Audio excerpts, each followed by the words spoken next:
3 days before our wedding, my fiancée vanished for 24 hours. Her phone was off.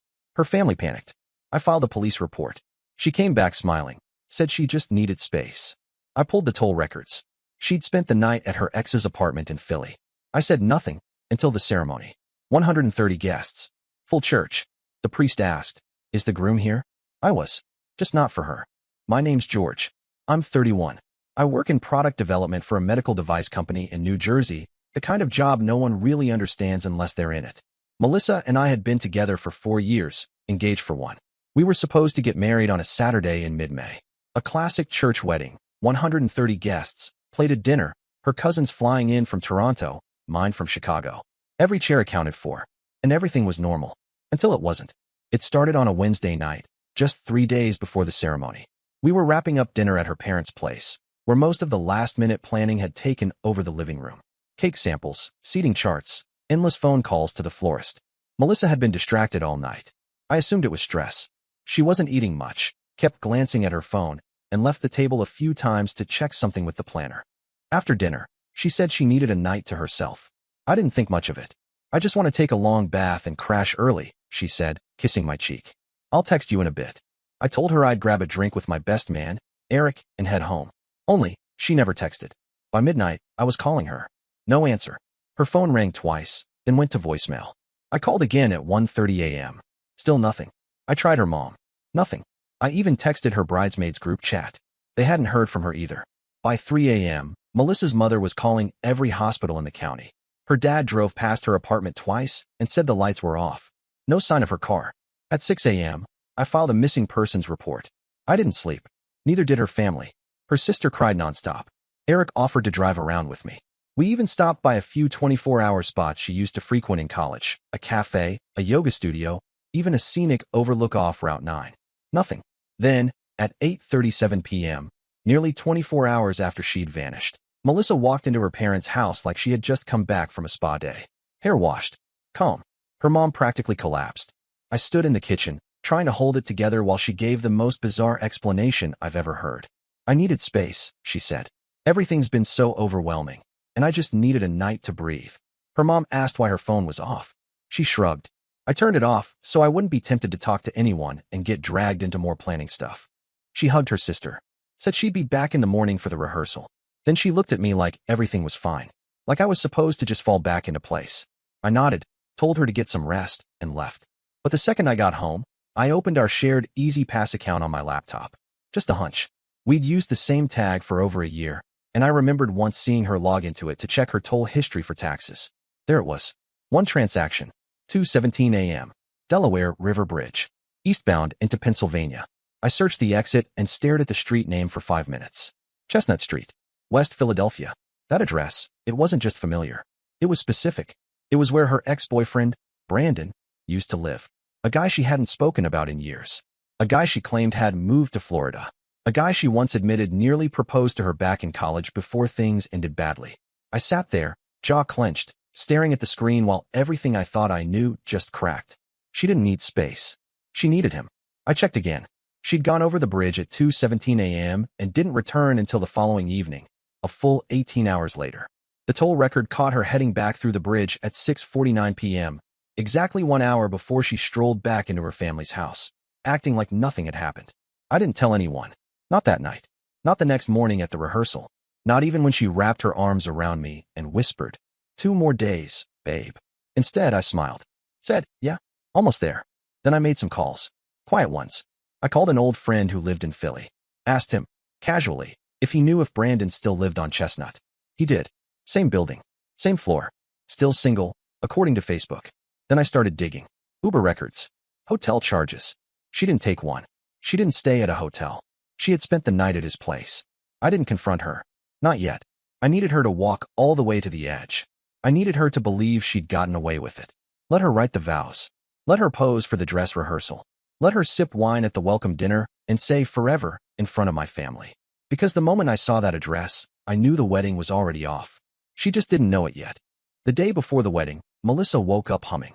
She pattered around her apartment barefoot, packing her last things into a white overnight bag embroidered with bride in gold. She texted me a photo of her shoes and wrote, "Can't believe tomorrow's the day." I didn't reply. I was sitting in my car outside her building, staring at the text while finishing a black coffee that had gone cold. I'd been parked there for almost an hour, just watching. I wasn't hoping to catch her slipping again. I already knew what she'd done. This was about control. I needed to feel like I was the one driving this now. Her parents had booked a room block at a hotel near the church. That night, Melissa was supposed to stay in the bridal suite with her maid of honor. I drove by the hotel just to make sure everything was real. There was her name on the digital welcome sign. A welcome bag with her initials at the front desk. Everything was moving forward like nothing had happened. I had lunch with my parents that afternoon. My dad asked if I was nervous. I told him honestly, not really. My mom handed me a watch that belonged to my grandfather and said, he wore it on his wedding day. It still works. It did. So did I? At the rehearsal, Melissa looked at me like she was already picturing our wedding photos. Her hands found mine every few minutes, holding tight. At one point, she leaned over during a pause in the priest's instructions and whispered, "Promise me you're not going to cry tomorrow." I looked her in the eye and said, "Only if you surprise me." Her bridesmaids giggled behind her. I smiled with them. Back home, I laid out the pieces I'd collected, the toll records, the return time, the screenshots from her social media that showed her MIA during those hours. I printed them out. No theatrics, no bold letters or red markers. Just facts. A neat folder labeled with the date. Then I drafted a short speech. Nothing dramatic. No accusations. Just clarity. That night, Eric came over. He asked if I was sure about what I was doing. I told him I'd never been more sure of anything. He didn't argue. "I'll be there," he said. "No matter what happens." The next morning, wedding day, I woke up before sunrise. I took a shower, shaved, put on the tux I never planned to wear past noon. I looked at myself in the mirror and felt steady. I wasn't hurt anymore. I wasn't even angry. I had rehearsed this enough in my mind that the emotions had flattened into something colder, quieter. My phone buzzed. It was Melissa. "On my way to the church. Can't wait to see you." I didn't respond. At 10:40 a.m., guests began arriving. The ushers handed out programs. The pianist played soft classical music. I could hear laughter echoing from the hallway as bridesmaids clattered down the corridor in heels. At 11:03 a.m., Melissa's father gave me a bear hug and told me I was officially the best decision his daughter ever made. I smiled and told him, "Thank you, sir." At 11:19 a.m., the photographer asked me to pose for a few solo shots. I obliged. I wanted there to be proof that I was there. Then I showed up. At 11:32 a.m., the priest peeked out from behind the altar and gave me a thumbs up. "Ready when you are," he said. I took my place at the front. The pianist shifted to Pachelbel's canon. The guests stood, and I waited. Not for her. For the perfect moment. Because she wasn't walking toward a future. She was walking into a truth she thought she buried. One more minute. That's all I needed. And when the priest asked, "Is the groom here?" I smiled and said, "I think it's time we started." The music slowed as the doors to the church swung open. Melissa stood there in her dress, strapless, ivory, cathedral-length veil. Her hair was pinned just like in the Pinterest photo she showed me a year ago. Her makeup flawless, eyes scanning the crowd. She was glowing, confident. The kind of woman who thought she'd won. People gasped when she appeared. Phones lifted. Cameras clicked. Her father extended his arm, and she took it. The two of them started the long walk down the aisle. I stayed exactly where I was, standing at the altar, still as stone. When they reached the front, her dad kissed her cheek and handed her off to me. She took my hands and whispered, "Hi, future husband." I didn't reply. The priest began, "Dearly beloved, we are gathered here today to celebrate the union of." I raised a hand. "I'm sorry," I said calmly. "Before we continue, there's something I need to say." Whispers rippled through the pews. The priest hesitated. Melissa's smile faltered. "This won't take long," I added. I turned to face the crowd. I pulled out a small envelope from inside my jacket pocket and placed it on the altar. Then I stepped forward and spoke, not just to the people sitting there, but to Melissa. 3 days ago, the woman standing beside me disappeared for 24 hours. Her family panicked. I filed a police report, and when she returned, she told everyone she just needed space. I heard someone gasp. I didn't ask questions. I didn't demand answers. I simply waited. Then I checked our toll records. Because I wanted the truth. Melissa's eyes widened. Her lips parted slightly, but she didn't speak. She drove to Philadelphia. At 2:17 a.m. She spent 18 hours there. Her phone was off the entire time. She came back smiling. No explanation beyond needing a break. But the address she went to? It belonged to Brandon. Dead silence. I turned to Melissa. "Your ex. The one who supposedly moved to Florida. The one you said you hadn't seen in years." Melissa looked pale now. Her hands trembled at her sides. "I didn't come here today to make a scene. I came here to let you show everyone the version of yourself you were desperate to be. But now they know. I won't marry someone who lies this easily. This deeply. This close to a promise that was supposed to last forever. The priest looked horrified. Guests shifted uncomfortably. Melissa stepped forward slightly and whispered, "George, please." But I wasn't finished.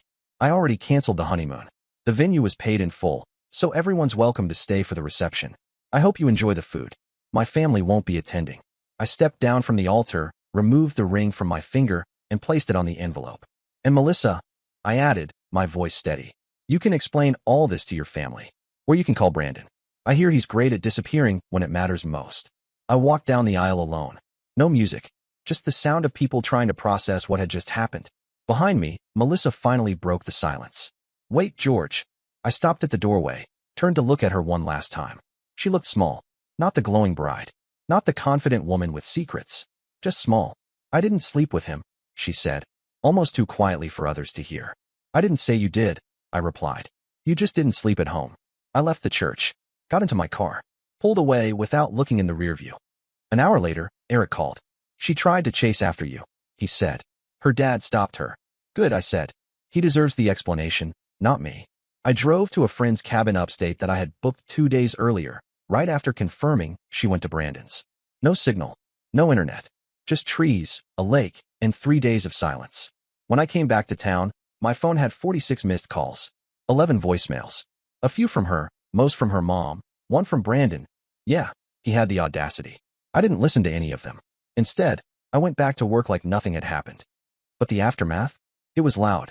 Turns out, Brandon dumped her the day after the wedding fallout. Apparently, the plan wasn't what she thought it was. He never promised her anything. From what I was told, she confessed everything to him thinking he'd pick her up from the ashes.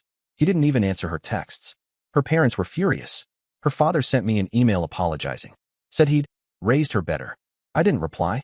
Melissa's sister reached out a week later. "I know you don't owe me anything, but I want you to know. I saw the signs. I just didn't think she'd go through with it. We loved you, George. We still do." That part hit hard. Because for a long time, I thought I had finally found a family to belong to. But apparently, you can be perfect on paper and still invisible in someone else's story.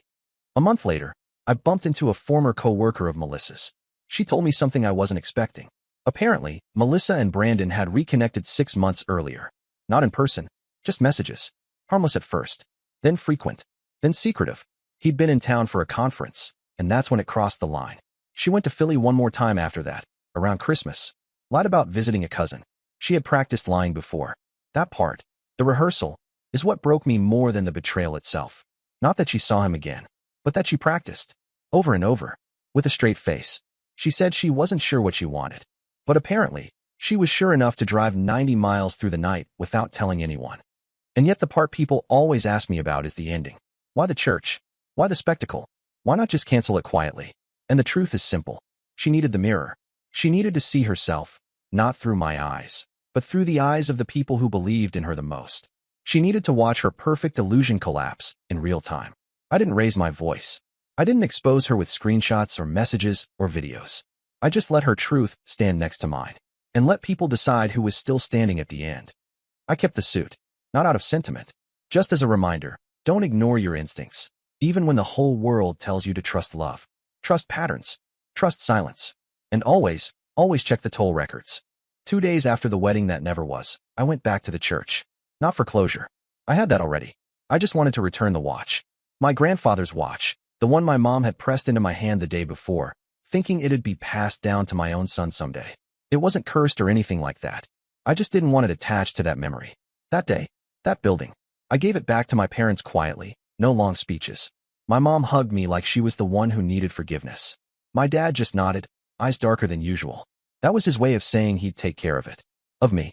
Melissa never tried to see me in person. She called, left voicemails, sent a 2-page email 3 days after the disaster. Subject line, "You deserve the truth." I never opened it. I didn't need to read excuses typed between sips of Chardonnay or tears on a keyboard. I already knew the truth, and I'd watched her walk it down the aisle. But I heard things. From friends. From people who were there. From people who weren't, but knew someone who was. Apparently, after I left the church, Melissa stood at the altar for another 10 minutes. Didn't cry. Didn't move.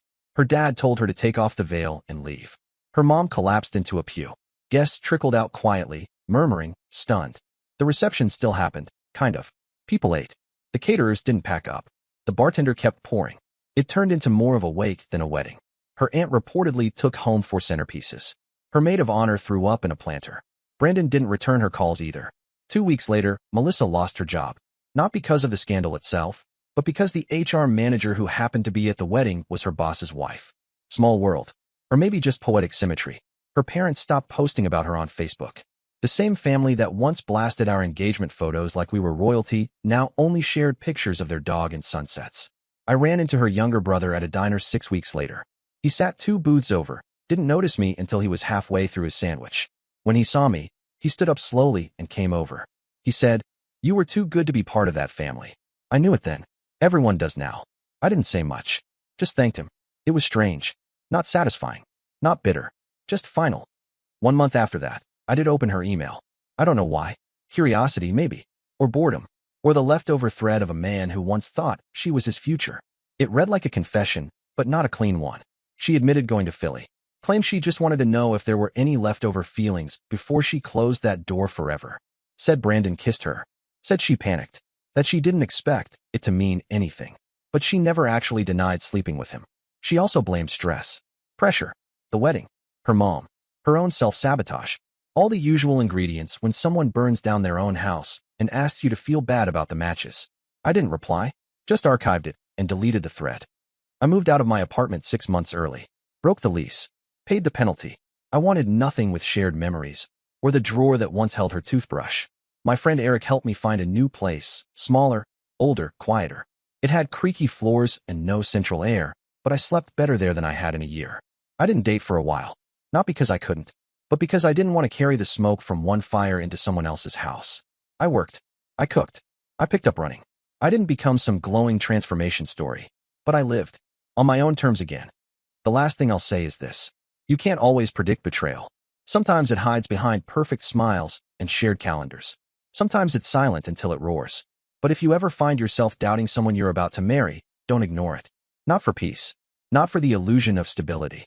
Not because invitations have already been sent. No one gets credit for staying quiet while someone else destroys the life you were building. If I'd confronted her before the wedding, maybe she would have spun a story. Maybe her family would have circled the wagons. Maybe I would have ended up standing beside someone who buried the truth deep enough to pass for loyal. But instead, I waited. I let her dress up the lie. Let her show everyone the costume. Then I gave her the stage and let the truth walk in behind her. And that's the part no one forgets. Because betrayal whispered is painful, but betrayal exposed in the light? That's unforgettable. And I made sure she'd never forget it either. And that's the story. If you're still here, that means you're one of us. So go ahead. Hit that subscribe button. I drop new chaos every single day, and trust me, tomorrow's story, it's even worse than this one.